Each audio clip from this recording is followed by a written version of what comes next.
Вы на канале Польза.нет, меня зовут Саня, и здесь только быстрые обзоры и долгие стримы. И сегодня, вопреки всему, несмотря ни на что, я буду вам рассказывать об этой радости. Это OnePlus Ace 2V. И да, это новинка. Первое, что самое интересное и бросается в глаза. В отличие от некоторых а-ля флагманов, здесь у OnePlus есть механический переключатель режимов, что для меня, допустим, особенно важно. Прямые грани, прямые, и это всегда хорошо. Лично для меня, опять же, если говорить об играх, либо об использовании. Хотя, может быть, симпатичнее все-таки выглядит водопад. Следующий момент. Разумеется, здесь Dimensity на 9000. И что это значит? Это значит, процессор чуть-чуть дешевле, но GPS у нас показывает точность в 1 метр. Китайская прошивка позволяет в звонилке записывать разговоры без уведомления собеседника о начале записи. Разумеется, 1 000 000 баллов в Antutu. И говоря о камерах, кому-то они нравятся, кому-то нет. Мне они понравились. Я буду сравнивать его с смартфоном Neo 5. И это будет минимальное сравнение по съемке. На Neo 5 у меня уже был обзор на канале. Будет на 5 SE и на Neo 5 после обновлений. Вот специально оставил себе на небольшой объем. Если говорить о блоке камер, посмотрите на это дело. Это Realme 10 Pro, Realme 10 Pro Plus. Это OnePlus Ace 2V. И это Realme GT Neo 5. В перспективе, наверное, GT3. И что я хочу сказать по поводу этого блока камер. Нет, это не копипаст третьего эшелона, это копипаст наших любимых Huawei. Погуглите их флагманы, прикиньте, сколько лет назад они придумали вот эти вот две блямбы. И бренд BBK, различные, получается, его конторы, благополучно это дело копипастит. И я вам скажу, что вот это дело выглядит по мне неплохо. Оно не выглядит дорого с одной стороны, с другой стороны оно не выглядит дешево. Шим минимальный, ИК-порт есть, и здесь есть все для того, чтобы комфортно себя чувствовать. А в первую очередь все это цена. Цена меня порадовала, если во время сейла они сделают еще на процентов 20 ниже, то однозначно даже без просмотра ролика советую. И напоминаю структуру. Сейчас введение, потом основной ролик с тестами, после этого сравнение камер и примеры камер, и в конце резюмирую. Разумеется, все вы увидите и ко всему вы сможете перейти. Пишем, как вам такой подход.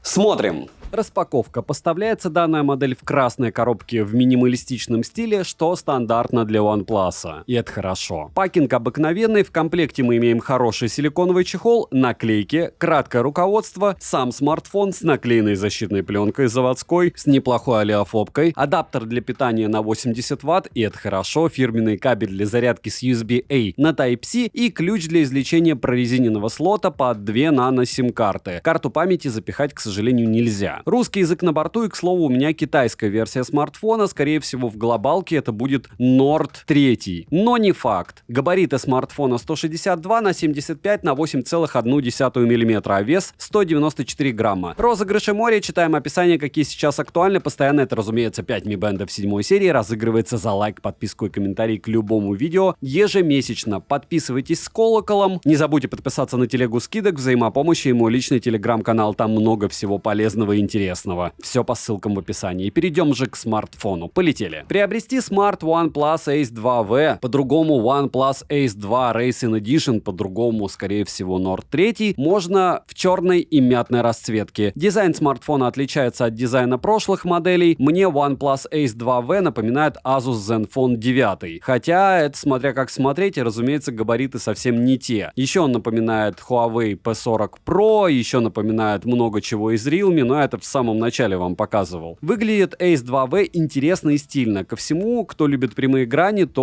у этого смартфона они есть, но слегка закругленные края. Тыльная часть в мятном цвете, качество материалов хорошее, как и сборка. Смартфон в руке лежит комфортный. На корпусе расположили кнопку питания, качели регулировки громкости, разъем USB Type-C OTG версии 2.0. Далее есть 2 микрофона, звучание стерео, качество звука хорошее. Механические трехступенчатые переключатели режимов звука и динамики динамики. Это круто. Смартфон имеет сертификацию HRS Audio. В настройках можно найти функцию O-Real Audio, которая создана компанией Oppo Audio Lab. В этой вкладке есть предустановки под определенный сценарий использования, но только для наушников. Bluetooth кодеков на борту достаточно. На экране вы видите список поддерживаемых кодеков. X-образный вибромотор хороший, тактильно приятный. Сенсорный отклик по технологии O-Haptics с полноценной настройкой на борту. ИК-порт в наличии, а вот мини-джека не завезли, как и официальную защиту от влаги и пыли. Летим дальше. Смартфон оснащен AMOLED 2,5D дисплеем на 6,74 дюйма с разрешением в 2772 на 1240 пикселей и технологией Lingua Touch. Экран без закругленных краев, никакого водопада, как в Ace 2. Но экраны по характеристикам плюс-минус одинаковые. Дисплей покрыт защищенным стеклом Asahi Glass AGC DT Star 2. Рамки минимальные, как и подбородок. Соотношение экрана к корпусу 93,5. Контрастность 2 миллиона к 1, 100% DCI-P3, разумеется, 100% sRGB и поддержка 1,7 миллиарда цветов. HDR10+ также на борту. Плотность пикселей 450 ppi, яркость 500 нит. Максимальная яркость 1100 нит, а пиковая яркость 1450 нит. При прямом попадании света на экран яркости достаточно, запас есть, но не как у флагманов с 1800 нитами и выше. Адаптивная регулировка яркости работает корректно, частота обновления экрана максимум 120 Гц. В настройках также можно выбрать 60 Гц. Авторежим работает при включенных 120 Гц. Тест на частоту и дискретизации касания вы можете наблюдать на экране, результат средний, но в играх отклик отличный. Частота регулировки шима 1440 Гц, функция высококачественная шим затемнения на борту, но, как и в Ace 2, она по мне бесполезна. Шим на 100% яркости 30%, на 70% 26%, на 50% 28%, на минимальные 40%, на нуле 12%. Результат не порадовал, его даже средним назвать сложно, но это с одной стороны. С другой стороны, он и правда лично у меня глаза не напрягает вообще никак. Always on Display в наличии, разумеется, полноценный. Мультитач на борту, 10 касаний откликается хорошо и быстро. Стоковая цветопередача хорошая, экран сочный и яркий. Мне яркости хватает. На борту имеется большое количество различных вспомогательных функций. Функция для улучшения качества изображения, режим комфорта для глаз, улучшение цвета видео, улучшение резкости и подобное. Настроек для персонализации экрана под свои предпочтения, как всегда, более чем достаточно. Это же OnePlus. Разблокировать экран можно при помощи сканера отпечатков пальцев, внедренного в экран, и распознавания лица. Сканер отпечатков пальцев отрабатывает хорошо и быстро. Завести можно до 5 пальцев. Один и тот же отпечаток завести нельзя. То есть 5 пальцев должны быть разные. Распознавание лица хорошо отрабатывает даже под углом. Но внести биометрические данные можно только одного лица. Процессор установлен MediaTek DNT 9000 с техпроцессом 4 нанометра с 8 ядрами, максимальная частота которого 3,5 ГГц. Графический процессор Mali G710 MC10, используется вакуумное жидкостное охлаждение, площадь системы охлаждения 4129 мм квадратных. Хотя после того, как я поиграл, вопрос дня, где это охлаждение? Ну ладно, об этом позже. Для игр стандартно установлен движок HyperBoost версии 2.0 для улучшения игрового процесса. Интерфейс ColorOS на базе Android 13 версии, опять же, это китайская версия, скорее всего, на кислороде будет глобалка у Nord 3, ну посмотрим. Обновления мне уже прилетали, интерфейс работает хорошо, микрофризы встречаются, но очень редко. Оперативная память LPDDR5X доступна на выбор 12 или 16 гигабайт. Внутренняя память UFS 3.1 и на выбор 256 и 512. Имеется поддержка Wi-Fi 6 серии, не 7, поддержка 5G сетей, что не актуально для многих, но хорошо, что это дело есть. Для 4G бенды 7 и 20 отсутствуют, как и бенд N79 для 5G, что, конечно же, конкретный минус. Но отмечу, что у меня нет блока симки, что странно, хотя смартфон предупреждал о том, что конец близок. Но напоминаю, пока все, что я имел на руках, имело возможность разблокироваться тем или иным способом, в сети их уже достаточно на бренд BBK. Звучание во время разговора приемлемое, микрофон отрабатывает отлично, как и датчик приближения. Так как у меня китайская версия смартфона, запись разговора в стоке есть и без уведомления собеседника о начале записи. VO LTE и VO Wi-Fi поддерживаются, Bluetooth версии 5.3, и это хорошо. Многофункциональный NFC смартфон поддерживает, что тоже хорошо, можете МРПМ расплачиваться. Из навигации стандартно на борту от GPS, GLONASS, Galileo, Beidou и QZSS. GPS-тест в городских условиях показывает точность до 1 метра, в помещении 2 метра. Емкость аккумулятора 5000 мАч, в PC-марке OnePlus Ace 2V отказывает отказывается проходить тест на автономность, что неудивительно для OnePlus стандартно. Смартфон поддерживает быструю зарядку на 80 Вт, а вот беспроводной зарядки и реверсивной нет. Смартфон заряжается за 10 минут с 0 до 30%, за 26 минут с 0 до 70%, за 31 минуту с 0 до 80% и за 43 минуты с 0 до сотки, то есть с выключенного состояния. За 1 час просмотра видео на YouTube уходит 10%, в играх он в среднем поедает 32%, и это прям космос. В играх он показал себя хорошо, у меня есть тест на Твиче, можете посмотреть на лайв-канале в записи, как этот смарт отрабатывал одновременно, когда я стримил, и все было хорошо. Да, он грелся, но не критично. Но отмечу 32% в час, это очень много, это ультра много. Перейдем же к тестам. Тротлинг-тест проходит со следующими результатами. 220 гипсов минимально, максимально 334, в среднем 275 гипсов на 100 потоках при 60 минутах. Результат не лучший, но и не худший. В Geekbench в синглкоре 878, в мультикоре 3282, 3D Mark показал Wildlife 7359, Wildlife Extreme 2318, Wildlife Stress Test 7382, Wildlife Extreme Stress Test 2323, Slingshot Extreme и Slingshot на максимуме. В Antutu выдал результат в 1 миллион попугаев, и никаких особых режимов я не включаю принципиально во всех смартфонах. То есть производительные режимы для прохода и провода данных смартфонов в тестах я не включаю. Но плюс, что этот смарт прошел тот же 3D Mark без запихивания в морозилку. А запихивал в морозилку много флагманов, потому что большинство просто отказываются проходить данные тесты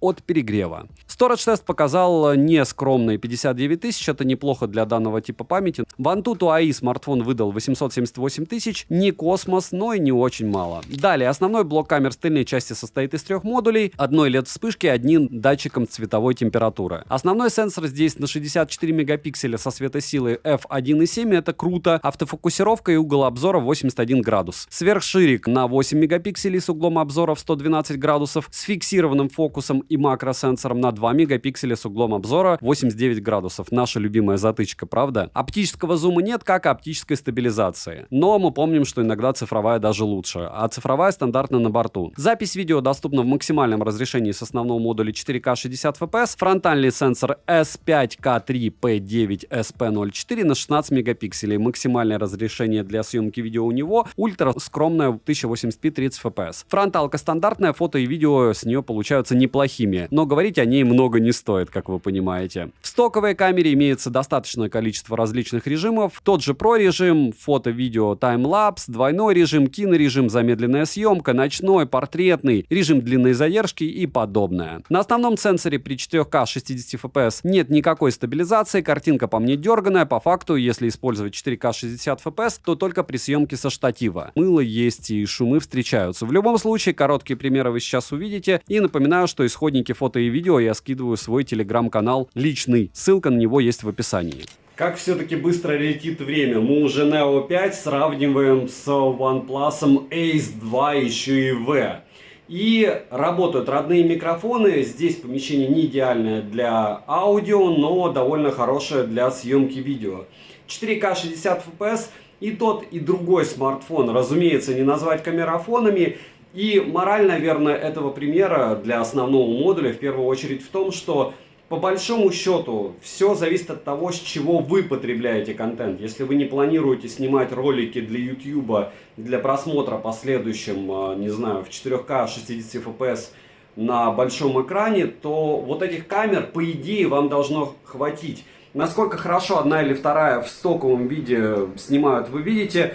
Если что-то где-то у меня в ролике очень часто, допустим, моя основная камера даже не цепляет фокус, но это проблемы камер, проблемы алгоритмов, и как есть, так вы и видите. И, разумеется, вы видите 1080p, потому что, во-первых, перевернутое изображение, во-вторых, YouTube, разумеется, все это сжимает еще после рендера. Проще говоря, вот это то, как вы будете видеть себя, если вы себя снимете на эти смартфоны и выгрузите потом куда-нибудь в социальную сеть. Какие-то социальные сети еще лучше будут обрабатывать, какие-то хуже, но в среднем температура по больнице будет одна. Это основной модуль. Теперь ультраширик. Да, он безумно скромный, да, это всего 1080p 30 FPS, но я сейчас не акцентирую ваше внимание на конкретно цифрах. Почему? Потому что вопрос именно, удовлетворяет ли вас картинка. И по большому счету, когда мы говорим о разрешении, может быть при разрешении 1080p 60 fps качество картинки конкретно для вас на вашем экране при вашем потреблении контента лучше. Это широкий угол, ультраширокий угол, это ультраширик, и примерно так вы сможете себя снимать в 1080p 30 fps. 30 fps, вот смотрите, это прям очень мало. Очень-очень мало, нужно 60 fps. И вот так. Ну и фронталка. Одна краснит, вторая обеляет, и непонятно, что лучше. Но одно могу сказать, что, к сожалению, для OnePlus Ace 2V цвет конкретно рубашки лучше передает Neo 5. С другой стороны, помним, что Neo 5 он не дешевле, он дороже. И вот так вы сможете себя снимать, опять же, в идеальных условиях на фронталку данных смартфонов.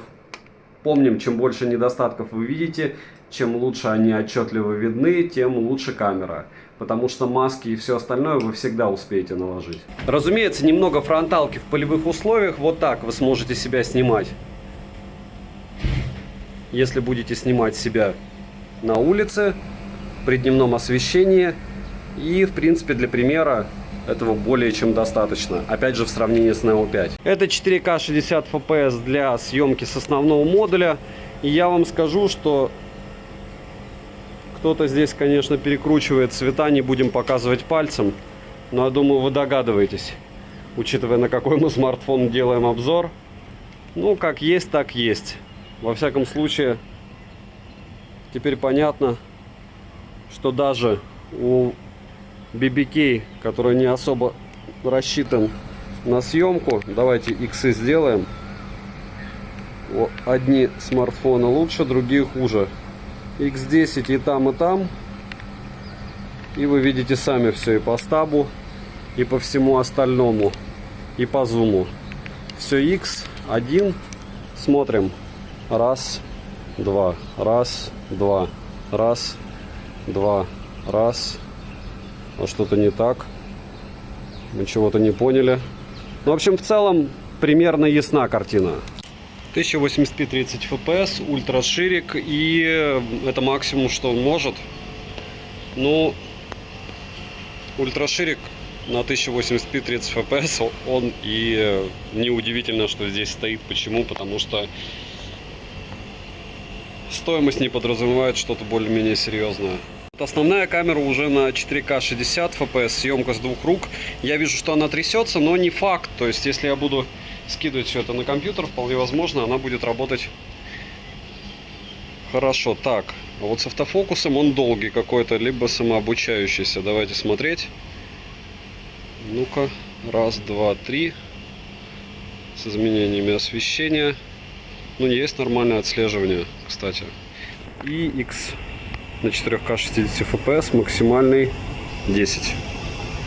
Разумеется, можно фотографировать и ставить на паузу, и, разумеется, никаких ограничений по съемке. В отличие от Honor Magic 5 Pro, который каким-то магическим образом со всеми этими ограничалками и фронталками не в 4К 60 fps оказался на первом месте у DxO Mark, здесь ограничений нет. Ну что, фронталка, и даже у фронталки BBK пытается все накинуть вам плоско. Отключать это приходится часто. Сейчас режим естественный, но по моим ощущениям детальности у моего лица меньше, чем у Redmi 12 Note, который в 2 раза дешевле. Опять же, это все субъективно, и 1080p здесь это не 1080p в ультрабюджетнике или в бюджетнике. Это средний сегмент, и эти 1080p снимают лучше, с одной стороны. С другой стороны, какими-то местами он менее детально, потому что они хотят, чтобы вы себе нравились на этой камере и покупали ее. Вот так примерно вы себя сможете лицезреть через фронталку. Это даже без движения. Если с движением, то так. Или смотрим роллинг шаттер, я его не вижу. Разумеется, двухоконный режим, но, как всегда, у этого двухоконного режима вы становитесь моложе минимум на лет 5-7, если не на 10. Можно делать X2, можно, разумеется, менять, но не в режиме реального времени, к сожалению. Вот сейчас я отрубил ретушь, но вообще эффекта не вижу. Если вы видите, круто. Ну что, 1080p и фронталка, и вы видите, что мое красное лицо становится слишком красным. Зато в лучах заката съемка довольно интересна всегда. Вот так примерно вы сможете себя снимать на солнышке. Тоже 4К. И в целом можно еще делать фото параллельно. С X2 можно уйти на X1.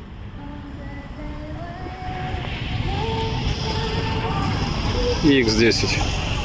Что это я пальцем закрывал? Проверял, сенсор тот же или нет. 4К 60 FPS. Если вы хотите посмотреть на фото этих фигурок, то в моей телеге можете это сделать. Я туда не сжатые их закидал. Либо поставить на паузу. Ну вот так, в довольно странных условиях обстановки, потому что не везде все хорошо освещено, вы сможете снимать объекты.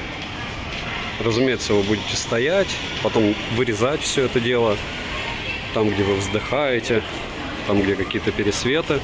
Но в целом вот эта картинка, она более чем смотрибельна. И опять же, помним, что это в помещении. То есть и объекты со светом,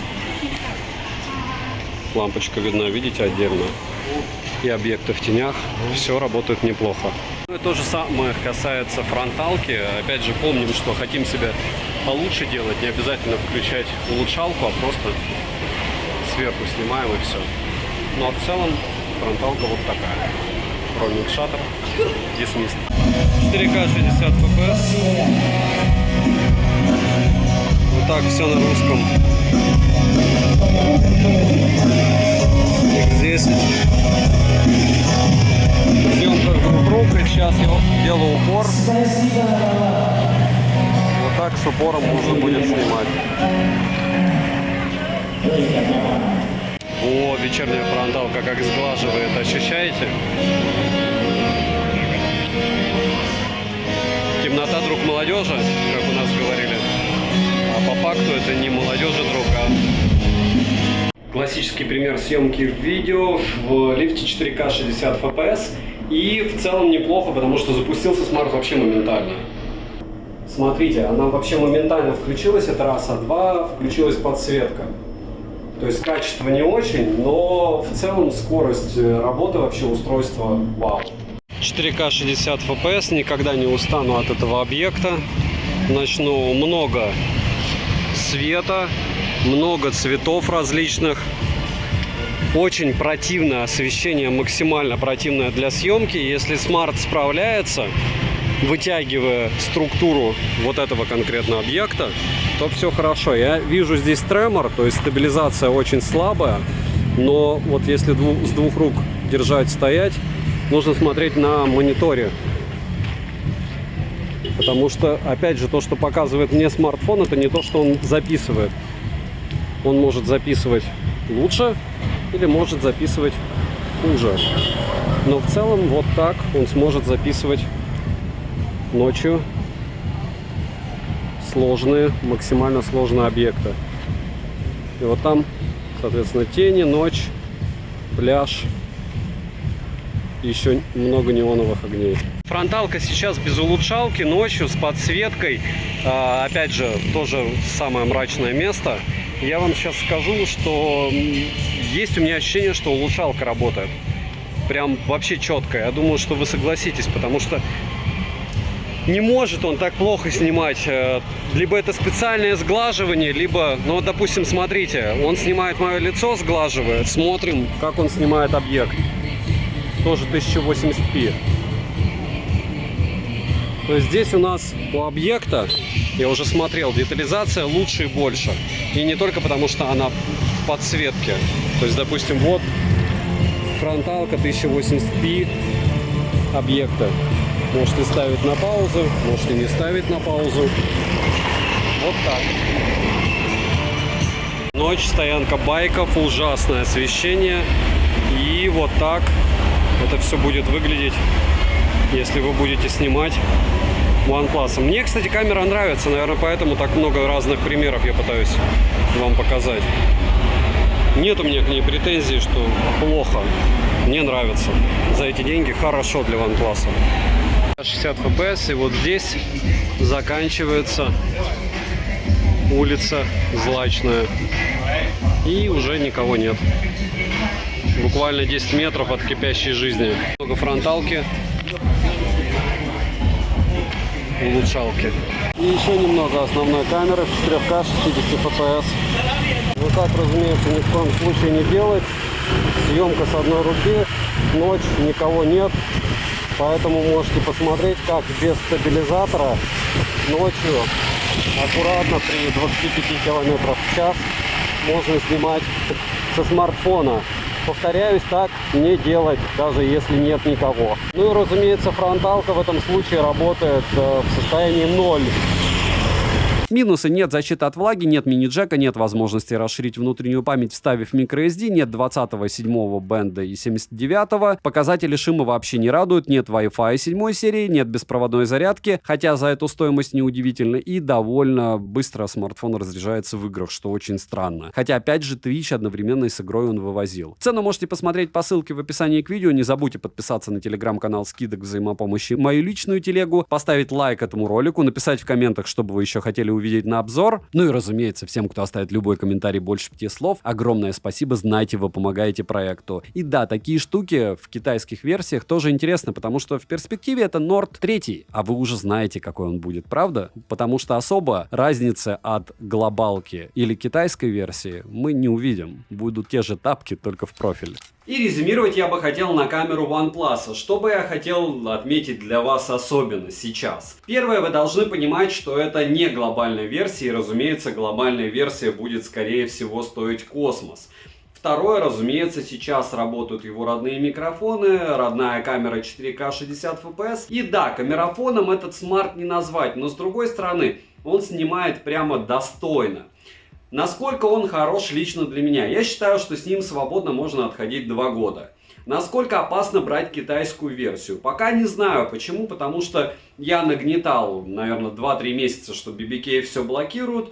Но они позволили, получается, разблокировать свои смартфоны даже китайских версий. Да, это не всегда приятно, с одной стороны, с другой стороны. А почему нет? На вашем месте я бы сейчас, если вас заинтересовал этот смарт, немного подождал глобалку, если с курсом ничего драматичного не случится, хотя сегодня уже случилось. И посмотрел, сколько будет в глобальной версии стоить данное творение и сколько будет в китайской версии стоить данное творение. Сравнить, посмотреть, что у людей, к которым приходят смарты, вот, допустим, он мне пришел, есть оповещение о том, что будут проблемы, проблем пока нет. То же самое было с Realme, то же самое было с OnePlus, проблемы решались. Если брать не этот смартфон, а за те же деньги аналоги, ну, у Xiaomi, у тех же хватает смартов в те же средства, и не только у них. С другой стороны, OnePlus это всегда OnePlus. Из OnePlus вы видите каждый раз в ролике 10T для примера. Допустим, когда вы видите, что пример телеграмма моего, это OnePlus 10T. И как бы кто его не ругал, море людей с ними ходят, с этими OnePlus'ами. Мне этот бренд импонирует. Данный смартфон мне импонирует. Недостатки критичны, особенно в плане автономности в играх. Но это с одной стороны. С другой стороны, учитывая все остальные факторы и его стоимость, я говорю ему от себя «да». Поэтому такое мое решение. Можете написать, понравился ли он вам. Девайсу, еще раз повторяюсь, «да». Добра и удачи вам, дорогие друзья.